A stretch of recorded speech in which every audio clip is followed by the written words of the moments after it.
ténèbres ne régneront pas toujours dans ma vie.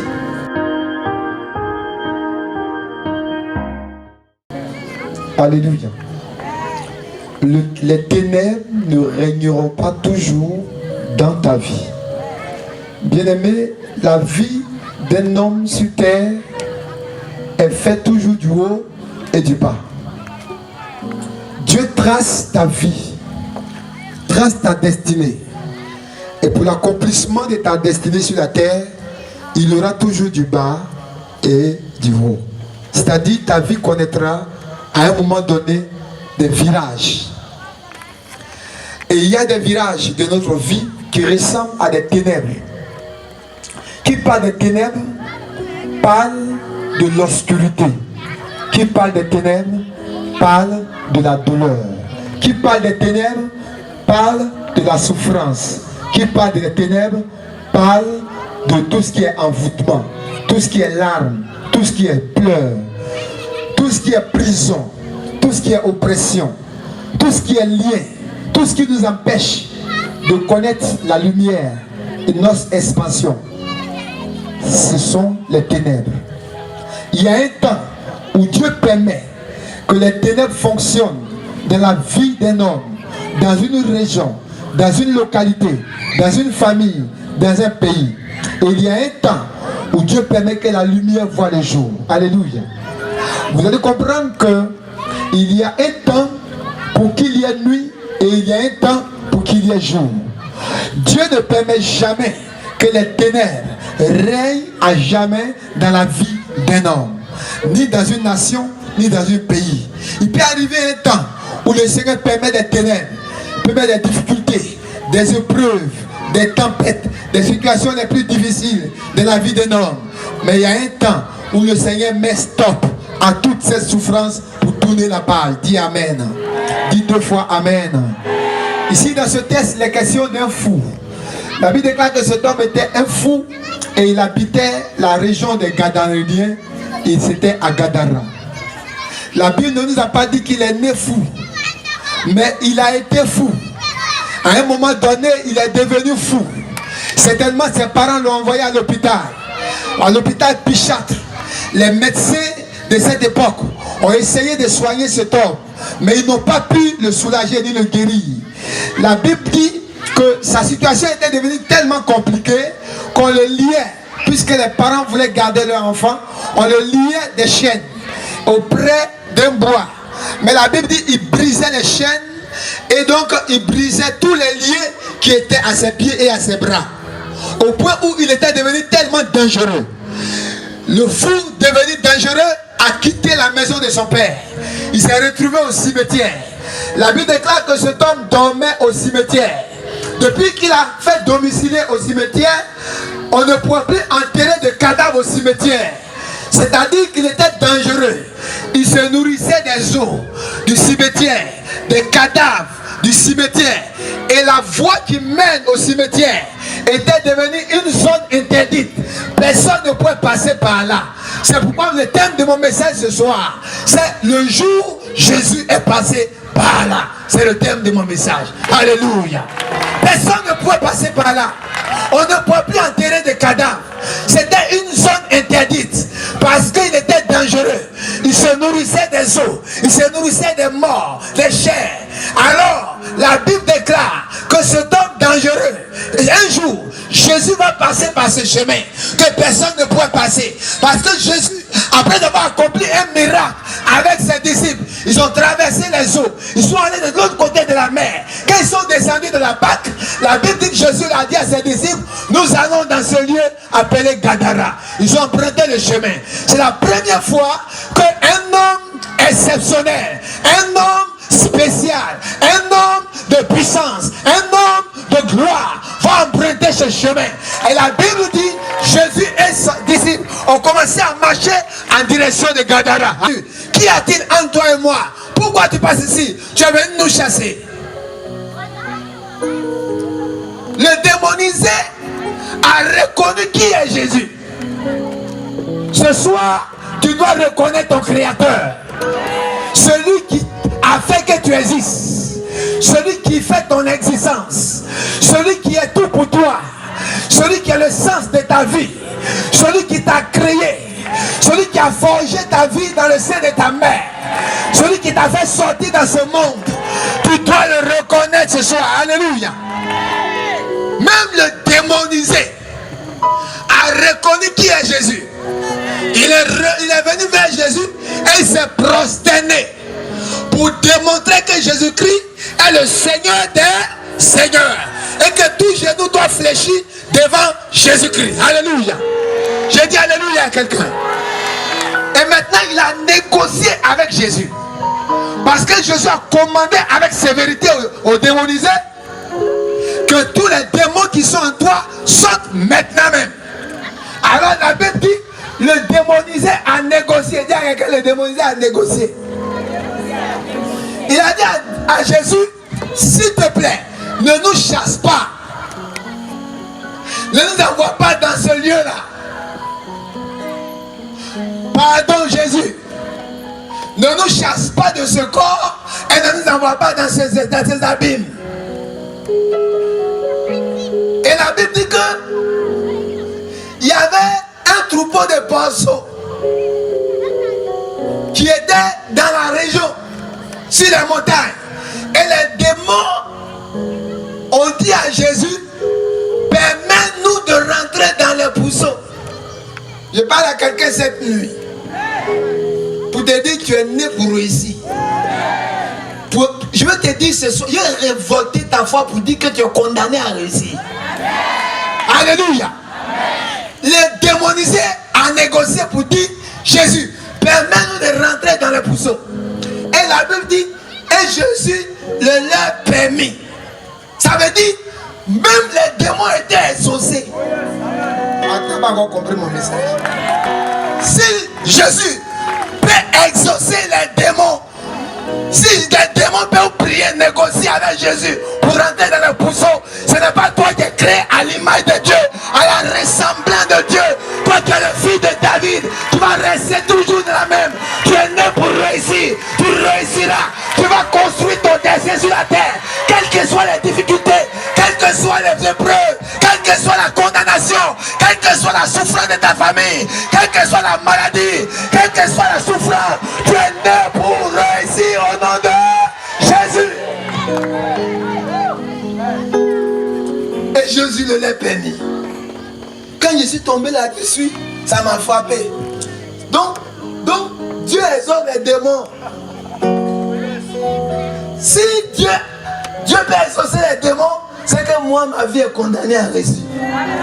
Je ne crois pas que je vais échouer sur la terre. Je peux tomber malade. Je peux souffrir. On peut même annoncer que demain il va mourir. Je ne mourrai pas sans réaliser mon destin. Parce que si les démons étaient exaucés, c'est que ma vie sera exaucée avant de quitter la terre. Je suis condamné à réussir. Je suis condamné à construire un avenir. Jésus a ouvert le chemin de Gadara. Si depuis longtemps des choses ne pourraient pas fonctionner dans ta vie, à partir de ce soir, Jésus a des passages. Si Jésus passe, les portes s'ouvrent. Jésus passe, les chemins ouverts. Jésus passe, les démons sortent. Jésus passe, la lumière arrive. Jésus passe, la gloire arrive. Jésus passe, les chemins s'effraient. Jésus passe, les démons sortent. Là où les portes sont fermées, là où Jésus passe, les chemins s'ouvrent. Le jour où Jésus est passé par là, les autres ont commencé à passer. Il a fallu que Jésus passe à Gadara pour qu'on continue à attirer les gens, parce que Jésus a ouvert les chemins. Je dis, à partir de ce soir, l'impossible de ta vie devient possible. Quand tu rencontres Jésus, tu rencontres ta destinée. Quand tu rencontres Jésus, ton impossibilité devient possible. Parce que Jésus est le centre de ta vie. Il est le commencement et la fin. Il est le premier et le dernier. Ce qui est impossible aux hommes est possible à Dieu. Si je suis avec toi, qui sera contre toi? Alléluia. Dis à quelqu'un qu'on pose avec Jésus et tu n'échoueras pas. La Bible dit que l'homme a été délivré. Les démons sont sortis. Il a été délivré. Tu ne peux pas rencontrer Jésus et devenir toujours la même personne. Lève-toi et puis tu vas déclarer avec moi. Lève la main droite et il y a quoi? Satan, je t'informe cette nuit que je ne peux pas rencontrer Jésus et devenir toujours la même personne. C'est une erreur. Je ne peux pas rencontrer Jésus et demeurer le même. C'est une erreur. Tu as menti. Au nom de Jésus. Assure-toi. C'est une confession très importante. Parce qu'il faut que Satan sache que tu sais. Tu as l'ignorance tue. Mais quand Satan sait que tu sais, il commence à fonctionner autrement avec toi. Alléluia. Je dis alléluia à quelqu'un. La Bible dit que le démonisé là, a été délivré. 2000 démons étaient logés en lui. Parce que les démons qui sont sortis sont rentrés dans 2000 personnes. Donc, dans la vie d'un homme, il peut avoir 2000.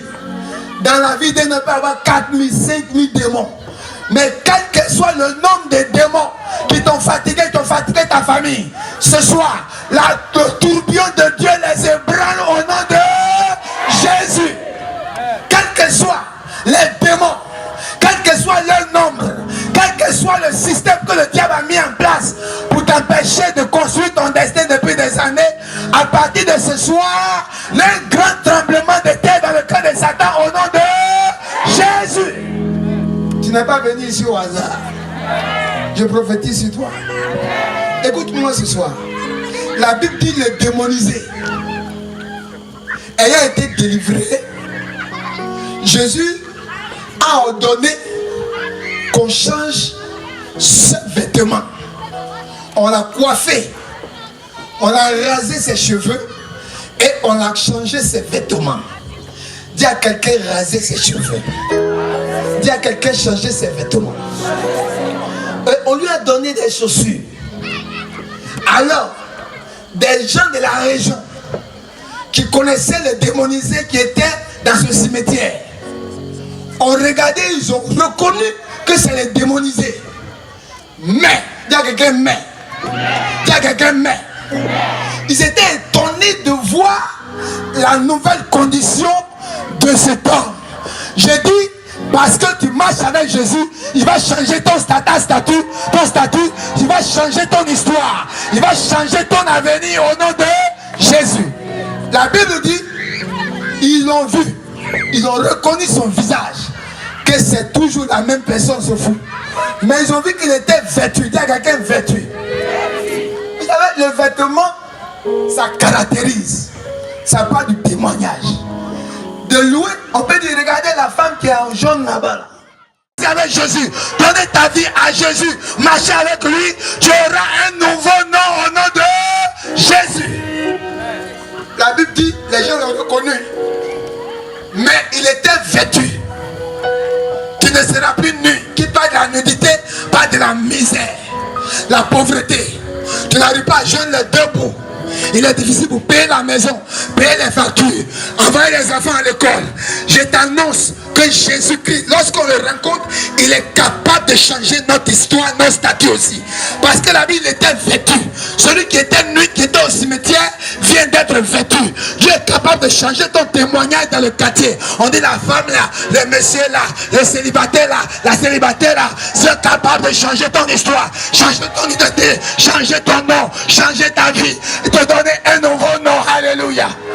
Écoutez-moi, la Bible était vêtue. Il y a quelqu'un qui serait vêtu. Tu seras vêtu. J'ai dit tu seras vêtu. L'habit va te caractériser. Si tu dois être appelé madame le ministre, tu seras vêtu de cet habit.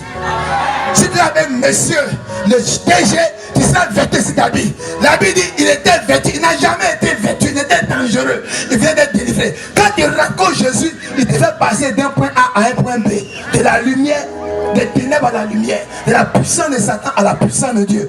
Tu ne peux pas rencontrer Jésus et demeurer toujours dans les ténèbres. Ce n'est pas possible. Il était vêtu. Depuis longtemps, on t'a humilié. Depuis longtemps, on n'a jamais compté sur toi. Depuis longtemps, on n'a pas pu composer avec toi. Parce que tu n'es rien, tu n'as rien. Jésus va te vêtir, va te revêtir. Je t'annonce en cette début d'année 2018 que Jésus-Christ va te revêtir. Qu'il va te revêtir. Les gens vont te regarder. C'est lui, c'est pas lui, c'est elle, c'est pas elle. C'est-à-dire, ils se sont discutés. Son visage ressemble au fou. C'est lui, c'est pas lui. C'est lui. Quelqu'un, c'est moi. Ils seront étonnés à ton sujet. Alléluia. J'ai dit alléluia à quelqu'un. J'ai dit alléluia à quelqu'un. Ils viendront de ta famille. Ils viendront de ton quartier. Ils viendront de ta région. Ils seront étonnés de ton histoire. De ce que Jésus a commencé avec toi. Ils vont te regarder. Ils seront étonnés. Parce que quand Jésus commence, il termine. Quand Jésus commence, il termine. Quand il veut te tailler, il te taille propre. Il te rend propre. Et il te donne un nouveau nom. Alléluia. La Bible dit qu'il était assis. Il était vêtu, mais il n'est peut-être debout. Vous savez, quand quelqu'un est debout, il fait fatigue facilement. Tu peux être debout comme il était, même si tu es militaire. Mais il est assis. Où c'est, il est assis là. Puis s'assoit là, il a demain, il est assis, il n'est pas fatigué. Quand on dit quelqu'un est assis, c'est qu'il est assis. Dis quelqu'un est assis. Et tu seras dans ton bon sens. Et dans le bon sens, vous savez, il y a des gens, matin jusqu'au soir, leur main là, le bras, ça ici. C'est un problème, c'est moi. Tu réfléchis, quand tu calcules, tu ne sais pas comment tu vas terminer. Mais quand tu es assis dans ton bon sens, tu respires la joie, tu respires la paix, tu respires la tranquillité, tu respires l'espérance. Parce que tout ce qui est souci est déchargé. Jésus s'en charge de tes questions et de tes réponses. Jésus s'occupe de toi du matin au soir. Jésus lui-même prend en ta charge. Jésus même règle tes situations. La Bible dit qu'il était assis dans son bon sens. C'est-à-dire on ne le reconnaît plus comme un fou, on le reconnaît comme quelqu'un de normal. Si hier on ne pouvait pas composer avec lui, on peut composer avec lui maintenant parce qu'il est devenu normal.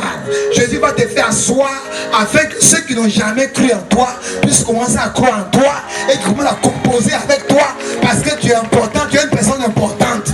Tu es important dans les mains de Jésus. Tu es important dans les mains de Jésus. Donc il va te faire asseoir. Jésus ne va pas te laisser debout. Il ne va pas te laisser dans la rue. Il ne va pas te laisser dans l'humiliation. Seulement donne-lui ta vie. Rencontre-le comme cet homme. Quand il a rencontré Jésus, Jésus l'a fait asseoir.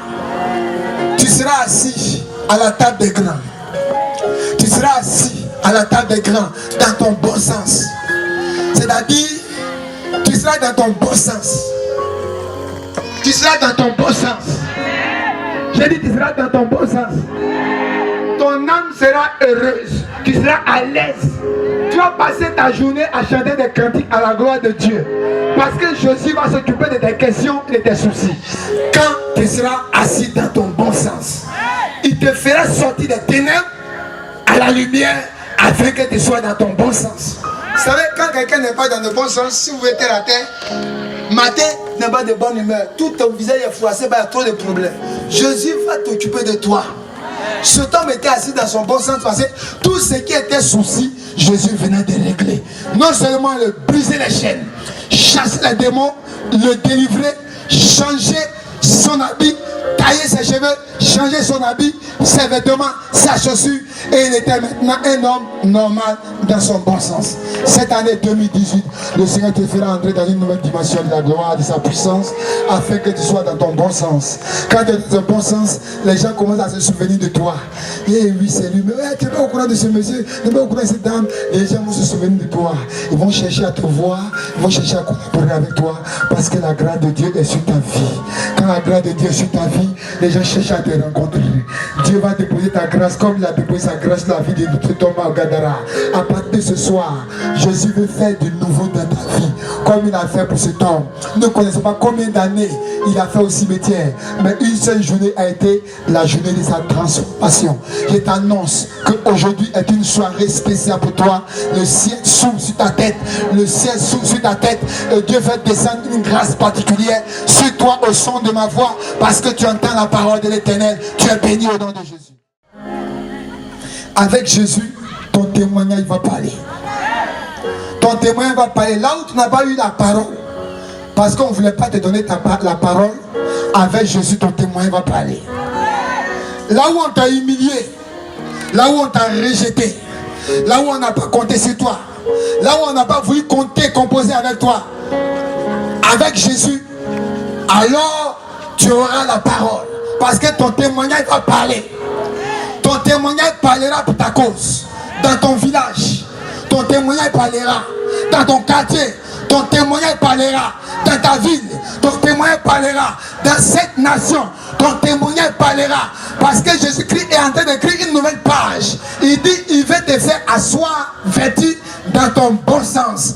La vie, la situation que tu as, que tu traverses aujourd'hui, n'est pas ce que tu as destiné pour toi. Il t'a destiné pour le meilleur. Et dit, bientôt tu rentreras dans ton meilleur au nom de Jésus. Tu as besoin simplement de donner ta vie au Seigneur. Quand cet homme a rencontré Jésus, alors tout a changé. Personne ne pouvait passer par là, mais le jour où Jésus est passé, tout a changé.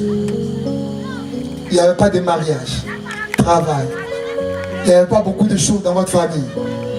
Mais si Jésus commence à fonctionner, si seulement tu peux laisser Jésus être au premier rang et commence à fonctionner sur ta maison, sur ta famille, je t'annonce que Jésus va délivrer ta vie, délivrer ta famille, vous revêtir des nouveaux témoignages, vous donner de vous asseoir de la souffrance à la vie stable en matière de bénédiction spirituelle, matérielle et financière.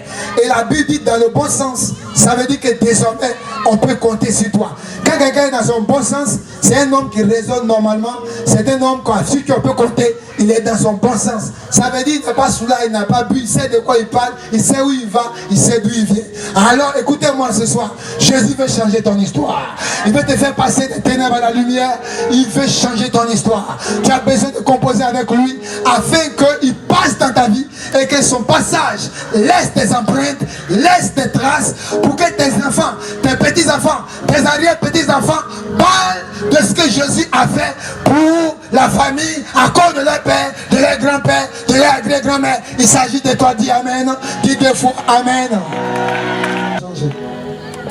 Cette nuit, si seulement tu peux lui laisser l'occasion, peut-être toi tu n'es pas au cimetière, mais tu es dans une prison. Devant, derrière, tout est bloqué. Tu souffres, tu tournes en rond, tu frappes, les portes sont fermées. Tu es quelque part au cimetière, quelque part. Ta vie est en train de tourner en rond. Tu es désespéré, tu es oppressé. Ce soir, si tu es là, que tu as entendu ce message est pour toi. Jésus veut apporter de la lumière, un peu d'espoir dans ta vie. Alors, tu vas te lever de ta place seulement pour laisser Jésus. La Bible dit, quand le fou a vu Jésus, il est venu vers Jésus. C'est lui qui est venu vers Jésus ce soir. Si tu souffres, si tu te retrouves dans ce n'est pas normal que tu marches avec des morts. Les morts sont commandés que les morts te lâchent. Oui, ça veut dire que cet homme était au cimetière. Je t'entends de sortir. Libère nos vies maintenant. Esprit de mort, sortez. Le chien de la mort. La dame est là. La dame est la bouche. Je commande la mort. Satan est là. Sors, sors au nom de Jésus. Esprit de mort, sors, sors, sors, sors. Le feu, le feu, le feu, le feu, le feu, le feu, le feu, le feu, le feu, sors, sors, le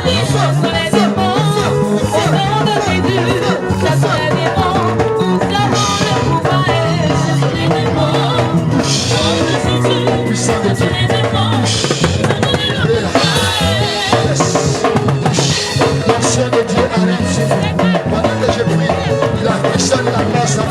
Je vois l'esprit de mort. J'ai parlé l'esprit de mort. J'ai pris sa fondement, sa fondation. Lâche-la. Il est là.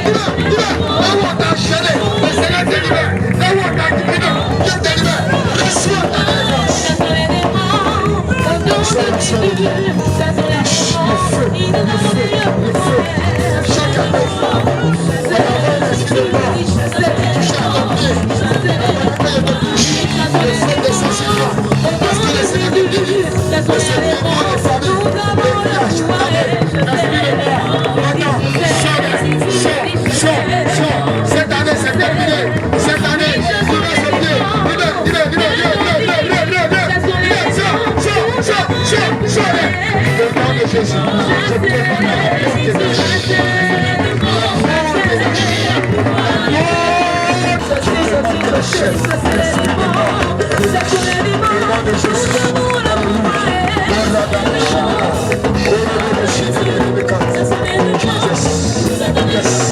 Je prie la malédiction, je prie la malédiction, je prie la malédiction, je prie la malédiction de la mort. Ayez la au nom de Jésus, reçois l'onction de Dieu, sois délivré. Que tout ce qui est esprit de mort, le cimetière, esprit de cimetière, s'écaille, la mort, sort,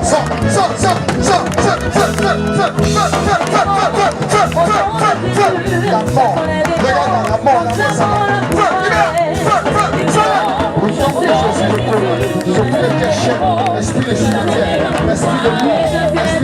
J'ai appris ce soir que même les démons étaient exaucés. Donc je ne crois pas que ma condition demeurera la même. Si tu as exaucé des démons, je suis condamné à l'exaucement. Tu as exaucé les démons, tu les as envoyés dans les pousseaux. Ils ont eu une habitation dans les pousseaux. Ça veut dire que je dois avoir une maison avant de mourir. Si un démon avait une habitation, c'est pas moi l'homme qui n'a pas construit mon histoire, mon avenir sur la terre avant d'aller au ciel. C'est pourquoi je refuse la souffrance, la misère, la pauvreté, le célibat, la médiocrité, les blocages. Au nom de Jésus, Seigneur, je refuse la médiocrité, la souffrance, le célibat, le manque. Je refuse la disette, la mendicité. Je refuse. Au nom de Seigneur, si tu as exaucé les démons, afin qu'ils entrent dans les poissons, exauce-moi. Que ma condition soit en ce début d'année. Que le Seigneur vous apporte sa bénédiction, sa rosée, sa fraîcheur et sa bénédiction. Je vous bénis. Là où vous avez été maudit, je vous bénis. Je transforme la malédiction en bénédiction. Je transforme la malédiction en bénédiction. Dans vos familles, dans votre travail, partout où vous avez des difficultés, à partir de ce soir, le Seigneur apporte un changement radical par la puissance du Saint-Esprit. Vos ennemis commencent à avoir des problèmes parce que le Seigneur change votre histoire. Dieu repasse sa bénédiction sur vous, à l'école, au travail, dans vos affaires. Je proclame la bénédiction de Dieu sur vous. C'est pour lequel vous êtes ici. C'est que vous attendez comme bénédiction. Le Seigneur vous accorde au nom de Jésus. Je vais sceller ma bénédiction avec de l'eau. Pendant que vous recevez l'eau, vous êtes bénis à la puissance de Dieu.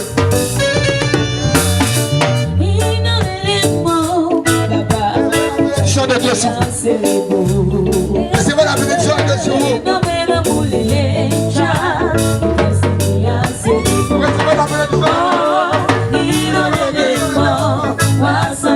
Recevez la bénédiction de Dieu sur vous. Soyez bénis. Soyez bénis. Soyez bénis. Soyez bénis. Soyez bénis. Envoyez-moi encore 2 sachets d'eau. Recevez la bénédiction de Dieu sur vous. Sur vos familles, sur vos maisons, sur vos activités, sur vos affaires. Recevez la bénédiction de Dieu. Recevez la bénédiction de Dieu. Recevez la bénédiction de Dieu. Recevez la bénédiction de Dieu. Alléluia. Soyez bénis.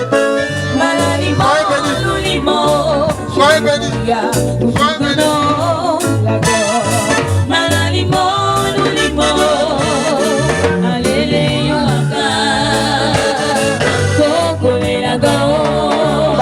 La bénédiction de Dieu se repose sur vous. Le Seigneur vous change votre histoire, change votre témoignage, change votre nom, change votre vie à partir de ce soir. Dans le nom puissant de Jésus de Nazareth. Merci Seigneur. Tout le monde dit Amen. Tout le monde dit Amen. Ok, allez, retournez à votre place.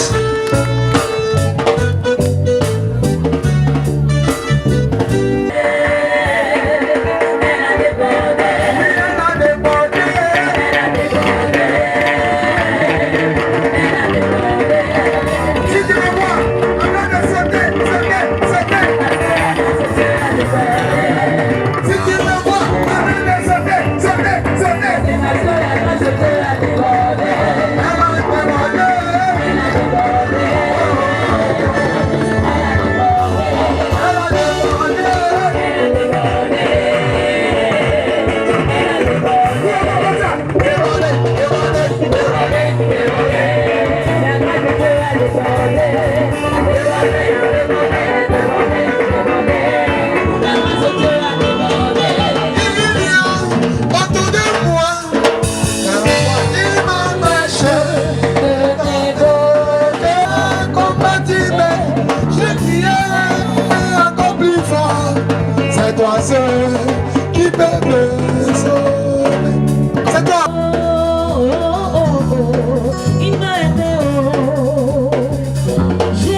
Où est toujours derrière pour accompagner les autres. J'ai été humilié, j'ai été maltraité et j'ai dormi dans les rues. J'ai dormi dans les marchés. J'ai dormi sous les bancs des églises. Et dès qu'on me voyait, on se moquait de moi. Oh, il m'a aimé.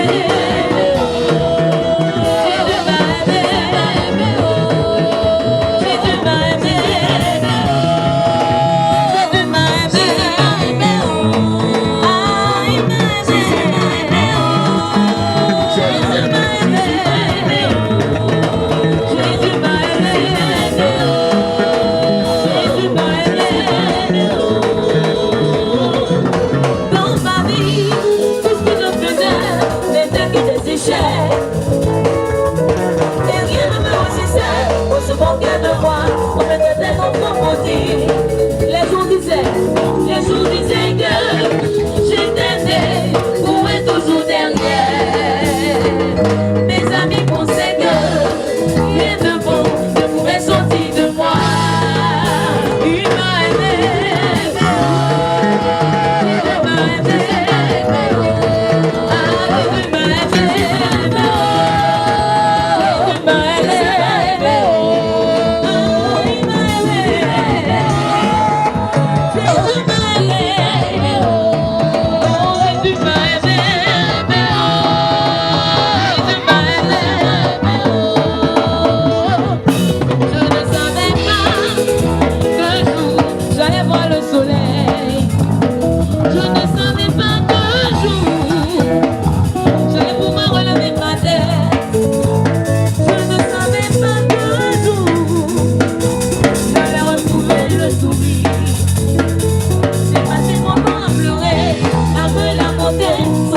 ce qui m'attendait. Ah, ce temps n'était pas mon temps. Le temps de Dieu est le meilleur. Aujourd'hui, la bien rejetée est devenue la principale.